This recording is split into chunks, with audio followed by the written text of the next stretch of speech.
السلام علیکم، یہ ہے پاک الرٹس۔ میں ہوں شیخ عبدالرزاق اور میں ہوں الوینا شیخ۔ چلتے ہیں پاک ہیڈ لائنز کی جانب۔ امریکی صدر ڈونلڈ ٹرمپ اپنے کانگریس سے پہلے طویل ترین خطاب میں کہا، 2021 میں کابل دھماکے کے دہشت گرد کی گرفتاری میں تعاون پر پاکستان کا خصوصی طور پر شکریہ ادا کرتا ہوں۔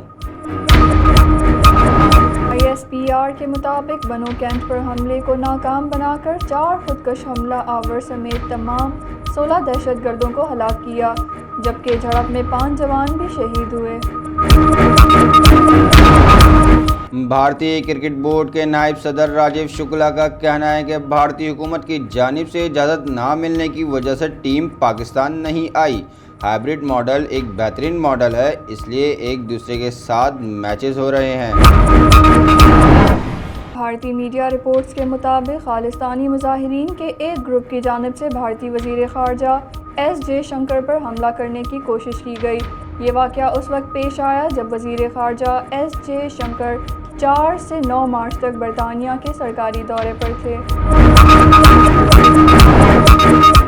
بیک ڈور چینل مذاکرات بحال کرانے کی کوششوں میں مصروف تحریک انصاف کے رہنما پارٹی کے آفیشیل ایکس ٹویٹر اکاؤنٹ پر جاری کیے جانے والے army chief general Syed Asim Munir کے خلاف جارحانہ بیان پر مایوس نظر آتے ہیں۔ چیمپئنز ٹرافی کے دوسرے سیمی فائنل میں ڈیوڈ ملر نے 67 گیندوں پر سنچری مکمل کی۔ ان کی اننگز میں 4 چھکے اور 10 چوکے شامل ہیں۔ چیمپئنز ٹرافی کے دوسرے سیمی فائنل میں نیوزی لینڈ نے جنوبی افریقہ کو 50 رن سے شکست دے دی، میگا ایونٹ کے فائنل کے لیے کوالیفائی بھی کر لیا۔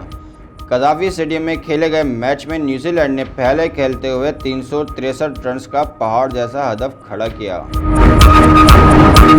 اور خام تیل کی قیمتوں کے بارے میں غیر ملکی میڈیا کا کہنا ہے کہ گزشتہ روز قیمت 3.5 سال کی کم ترین سطح پر آ گئی تھی۔